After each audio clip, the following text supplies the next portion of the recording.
Late autumn came early in the Wyoming Territory, 1879. The land already looked tired, like it had given all it could and had nothing left to offer but cold. The sky sat low and heavy, painted in dull shades of gray and steel. The sun struggled to shine, hanging weak and pale behind thick northern clouds that carried the promise of snow. The wind moved through the cottonwood trees with sharp intent. It hissed through dry yellow leaves, snapping them loose and dragging them across the ground. Dust lifted from the prairie floor in small spirals, rising and fading like restless spirits. The air smelled of frost and dry earth, a warning that winter was closer than anyone wanted to admit. Below a low ridge, near a bent sycamore tree and a dry creek bed, a woman worked alone. Mara Ellison stood surrounded by broken boards and bent nails, building something that barely deserved to be called a shelter. It leaned against the wind like a tired man leaning on a fence. The boards were mismatched and scarred, pulled from the remains of an old stable that had collapsed years ago. Some were split down the grain. Others were warped from rain and sun. Rusted nails clung halfway out, refusing to be useful. She wore a faded brown dress, the fabric thin from too many washes and too much hard living. Her sleeves were rolled to her elbows, exposing arms marked with small bruises and scratches. Her hands were wrapped in torn strips of linen, stained dark where blood had already soaked through. Her hair had once been neatly pinned, but now loose strands whipped across her face as the wind tugged at it. Mara lifted a board, pressed it into place and raised her hammer. Her hands shook, but she did not stop. She drove the nail down hard. The metal bent. She hit it again. The board cracked with a sharp sound. She flinched, breath catching, but no cry escaped her lips. She dropped the ruined board, wiped her mouth with the back of her hand and reached for another. Above her, on the ridge, a man watched. Jonas Calder sat tall on his horse, a dark shape against the pale land. His coat flapped softly in the wind, seams pulling tight as the cold crept through. His hat was pulled low, hiding eyes that had seen too much and said too little. His posture was stiff, unmoving, as if he feared that even a small motion might send him down that hill before he was ready. 8 months. 8 months since his brother had died. 8 months since Jonas had ridden away instead of staying. 8 months of drifting from freight jobs to saloons, chasing distance and silence, hoping the weight inside his chest would ease. It never had. Now he was back, staring down at the one place he had sworn he would not return to, and at the woman he had avoided since the day his brother was buried. Mara steadied a corner post with her shoulder and tried to hammer one-handed. The hammer slipped and struck her thumb. She sucked in a sharp breath, teeth clenched, eyes squeezed shut. Her shoulders trembled as she shook out her hand. Then she lifted the hammer again. Jonas's jaw tightened. He shifted in his saddle, leather creaking softly beneath him. From this distance she could not see him, and he was grateful for that. He had not written, had not come to the funeral, had not stood beside her when she lowered Abel into the ground. He had not known how. The shelter shuddered as the wind rose suddenly, screaming across the valley with sudden fury. The top beam rattled, hanging by a single rusted nail. Mara cried out, not in fear but in effort. She threw her shoulder into the beam, pressing her full weight against it. Her boots slid in the dirt. Her dress snapped violently around her legs. Her entire frame shook as she fought the wind, jaw set, eyes burning with determination. Jonas's breath caught. That kind of stubborn courage got people killed out here. His hands loosened on the reins. His boot twitched in the stirrup. Every part of him screamed to ride down that ridge, to stop this, to help her, to do something. But he didn't move. She was Abel's wife. And he was the brother who lived. The wind eased at last. The beam held barely. Jonas exhaled slowly, fingers tightening again, knuckles white. He looked north. The clouds were thick and heavy. An early storm was coming. A bad one. Maybe 2 days out. Maybe less. She would not survive like this. Still, he turned his horse away. As he rode down the backside of the ridge, the wind chased dead leaves around his horse's hooves. His mind drifted back to his brother's voice, easy and steady. You're the stubborn one, Abel had said once, smiling. But you got a conscience deep as the canyon. Don't let it drown you. Jonas swallowed hard as the old homestead came into view. The house sagged under neglect, porch half collapsed. But the barn still stood, weathered yet stubborn, just like the boys who had grown up inside it. Inside the storage loft, dust floated in thin beams of light. Jonas found what Abel had stored the winter before. Good pine boards. Straight and solid. A thick canvas tarp. A proper hammer. A tin of oiled nails. Then he saw it. A dark green wool shawl, folded carefully atop a crate. Simple. Warm. Familiar. Abel had given it to Mara during their first winter together. Jonas's hand hovered, trembling. Pride would not keep her warm. Regret would not build shelter. He took it. By the time he returned, the light was fading fast. Smoke curled weakly from a small fire pit. The shelter still stood, but one side leaned dangerously. Mara crouched beside it, shoulder jammed into the frame, arms shaking as she tried to brace a failing joint. Her hair had come fully loose now, plastered to her face with sweat and dust. The wall shifted. Jonas dropped the reins and ran. The collapse came fast. Wood groaned. A beam split. The structure tilted. Jonas reached her just in time, throwing his body between her and the falling lumber. Pain exploded through his shoulder as they hit the ground together. Dust rose thick around them. Mara gasped, scrambling. Jonas forced the boards aside with one arm, teeth clenched. When she realized who lay beside her, she froze. Their eyes met. "You should not be alone out here," Jonas said quietly. Silence followed, heavy and raw.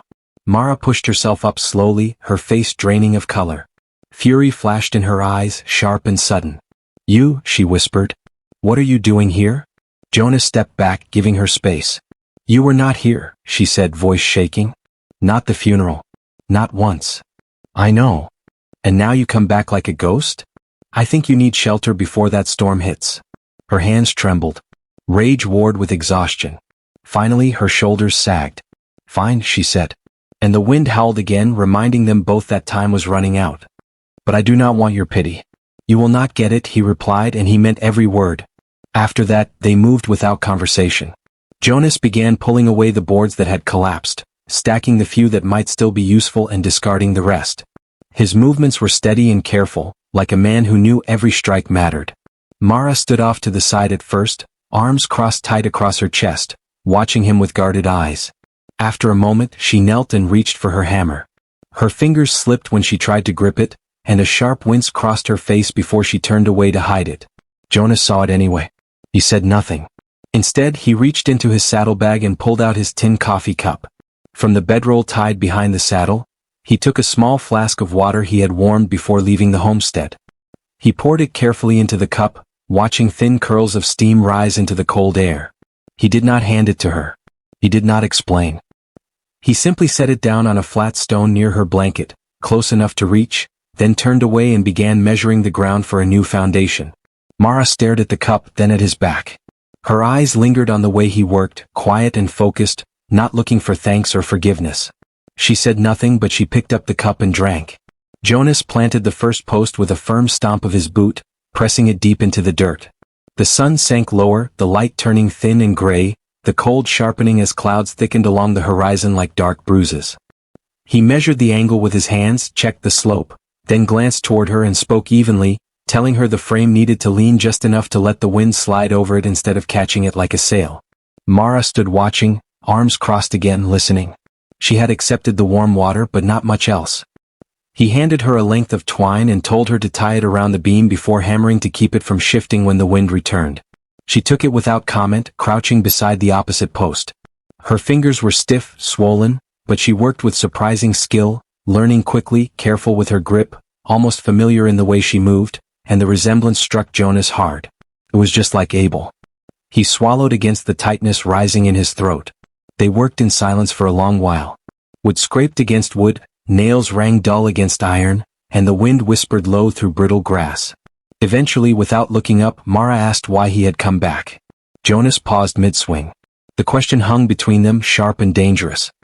He adjusted the nail before answering that he had seen the storm coming. She said that was not what she meant. He sighed, saying it just felt wrong not to. She told him that still was not an answer. He set the hammer down, jaw tight, and for a long moment said nothing. Then, voice low and rough, he told her Abel had died saving him. He explained the shortcut near Eagle Ridge, the loose shale, how he had been ahead when the slope gave way, how Abel had pulled him up and been taken instead.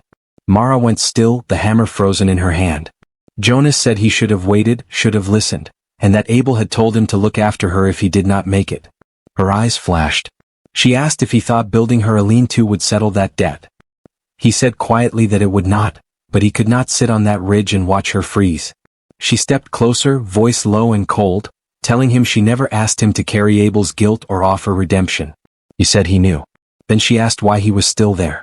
Jonas finally looked at her fully, at the dirt smudged on her cheek, the dried blood on her knuckles, the fire still burning in her eyes, and said he was there because Abel would have been, and because he could no longer pretend he was not part of what Abel left behind. She opened her mouth to answer, but the wind cut her off.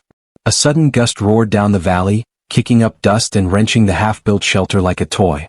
Jonas grabbed the main post as it began to tip and shouted for her to hold the corner.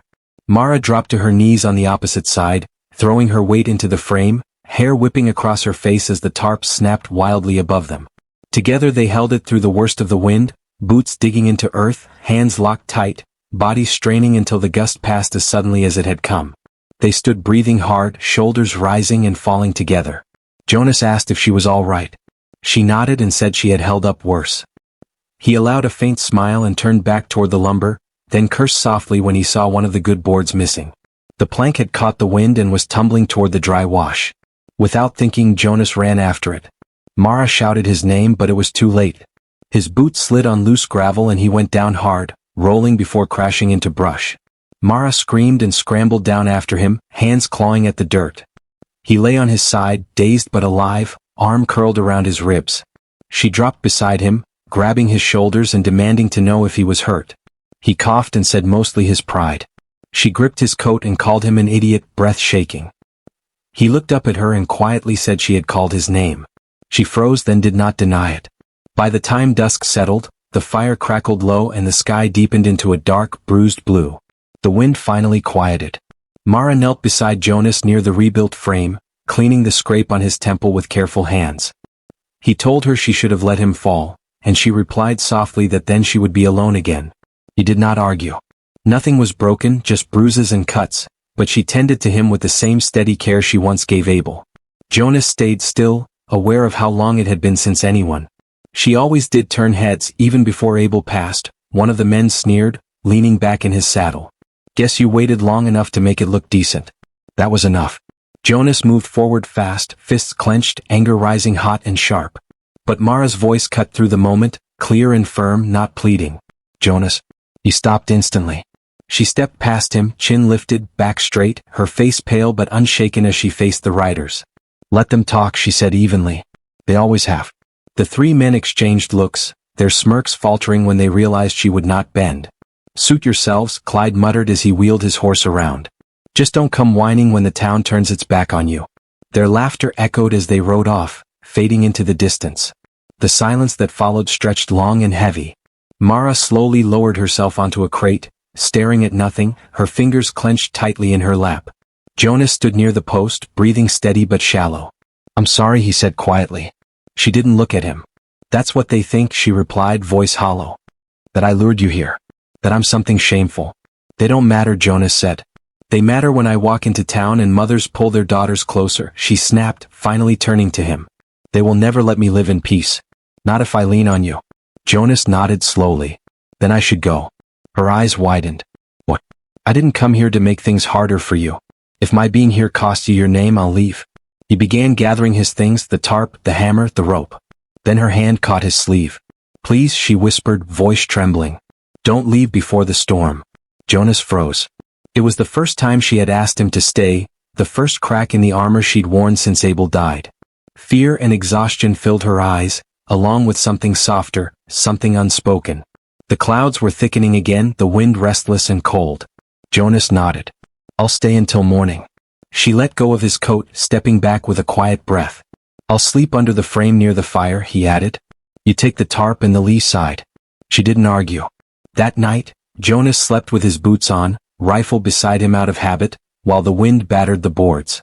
For the first time in weeks, Mara slept behind walls that held. The storm came after midnight, violent and sudden, wind screaming through the valley, rain lashing the shelter like needles. Jonas braced himself against the weakest side, arms spread, boots sinking into mud as each gust slammed into him. Behind him, Mara held the lantern high, shielding the flame with her shawl. You need to move, he shouted. I can't, she yelled back. The light goes out, then stay low but stay safe. A loose board tore free, barely missing Jonas. Then the worst gust hit, catching Mara's skirt. She stumbled. Jonas turned just in time, lunging and pulling her close as a board slammed into his shoulder. They fell together, the lantern extinguished, rain hammering down. Jonas groaned, clutching his arm. Mara trembled in his grip but didn't pull away. "I've got you," he said softly. She bound his bleeding wrist with a strip torn from her shawl. The storm eased near dawn. They sat together in the mud, breath rising white in the cold air. "Abel asked me to protect you," Jonas whispered. "But now I'm here because I want to be." Her hand rested over his, light and steady. Morning came slow and quiet, pale gold breaking through gray clouds, the wind gentle now. Mara stepped out from the shelter, shawl damp with dew, posture straighter than before, standing not as a woman alone, but as one who had endured and chosen to remain standing. "Are you hurt?" she asked as he coughed, dirt still in his mouth and the wind ringing in his ears. "Mostly my pride," he answered, and she let out a shaky breath as her hands clenched the front of his coat. "You idiot," she whispered, half anger, half relief. He looked up at her, blinking grit from his eyes, and murmured, "You called my name." Mara froze for a second, realization flickering across her face, but she didn't deny it. As dusk settled over the valley, the fire crackled low and steady, the sky darkening into a deep, bruised blue while the wind finally began to rest. Mara knelt beside Jonas near the rebuilt frame of the shelter, a strip of cloth in her hands and a tight crease between her brows. "You should have let me fall," Jonas muttered as she dabbed the scrape on his temple. "Then I'd be out here alone again," she replied softly. He didn't argue. The fall had left him bruised and scraped, a cut above his eye, but nothing broken, and Mara tended to him with the same careful touch she once used on Abel's worn hands. She worked in silence, lips pressed tight, steady even as her fingers trembled. Jonas stayed still, struck by how long it had been since someone touched him without suspicion or fear. She didn't look at him with forgiveness, not yet, but with something honest, and that was enough. When she finished binding his arm, she sat back on her heels, and for a long moment neither of them spoke. Then Jonas said quietly that he had been afraid to see her again. Mara turned toward the fire but didn't answer. He told her he wasn't afraid of her, but of what she would see in him, of the blame he carried. He admitted he pushed for the shortcut, was too stubborn to listen, that Abel saved him because he always did, and that Jonas believed if he saw her eyes, he would hear the judgment he already lived with. He confessed he hadn't come to the funeral not because he didn't care, but because he couldn't bear the weight of it. The tarp rustled overhead as the wind shifted, and then Mara spoke, her voice low, admitting she blamed herself too. She told him about the argument that morning, the foolish words, how she called Abel reckless, how he laughed and said someone had to watch Jonas's back. Her arms wrapped around herself as tears finally came, quiet and deep. "I thought maybe he would have stayed," she whispered, "if I hadn't been so angry." Jonas reached into the canvas bundle and pulled out the green wool shawl, still faintly scented of smoke and cedar, and held it out. Mara stared at it, breath caught, whispering that it was Abel's. Jonas nodded and said Abel kept it because he believed she needed it more. She took it slowly and pressed it to her chest, hands shaking for a different reason now. Jonas looked away and gave her time. When she finally rose, she folded the shawl carefully and said they should finish before the light was gone. Together they lifted the final beam, Jonas holding it steady while Mara drove the nails with even strikes. When their fingers brushed passing a brace, neither pulled away. The work settled into a quiet rhythm, measured and calm, and for the first time they worked not as two people haunted by loss, but as two souls learning to carry it forward, not forgiveness but something close to grace. The sound of hooves broke the stillness, and Jonas straightened first, Mara following his gaze as three familiar men rode into view, slowing when they saw the shelter and the pair below. Clyde Stoddard leaned forward with a grin, mocking the sight of a Calder and a Calder widow building a nest in the dirt, while Willis chuckled and Hank spat, making jokes about grief and shame. Jonas stepped forward, voice level, telling them to ride on, but Willis added one last cruel remark about how Mara always turned heads. That was enough. Jonas surged forward, fists clenched, but Mara's sharp voice stopped him instantly. She faced the men with her chin lifted, back straight, pale but unbroken, telling them to talk if they wanted because they always did. The men's smirks faded as they realized she would not crack, and Clyde shrugged before riding off with a warning that the town would turn its back. Long after the sound of hooves faded, Mara sank onto a crate, staring into nothing, hands clenched tight. Jonas apologized, but she said quietly that this was what people believed, that she was shameful, that she had lured him there, and that it mattered because the town would never let her live in peace if she leaned on him. Jonas nodded and said then he should go.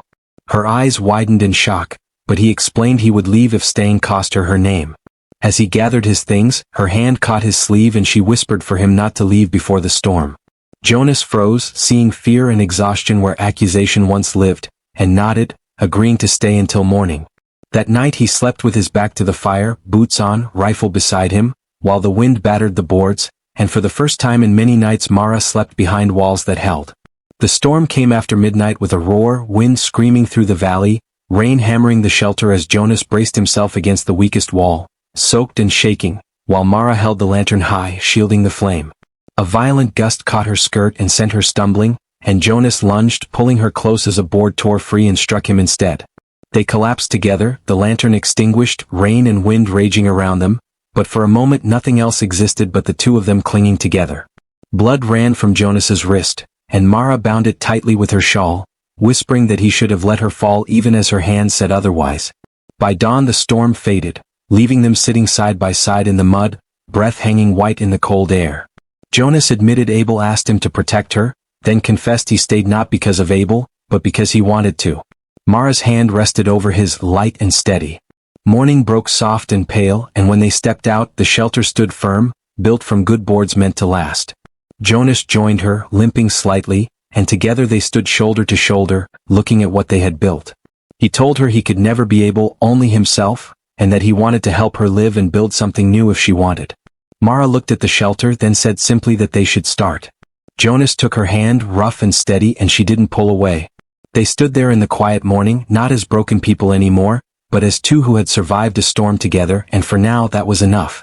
She drove the first nail with a stone because the hammer had split down the middle weeks ago, and she hadn't the strength or the money to replace it.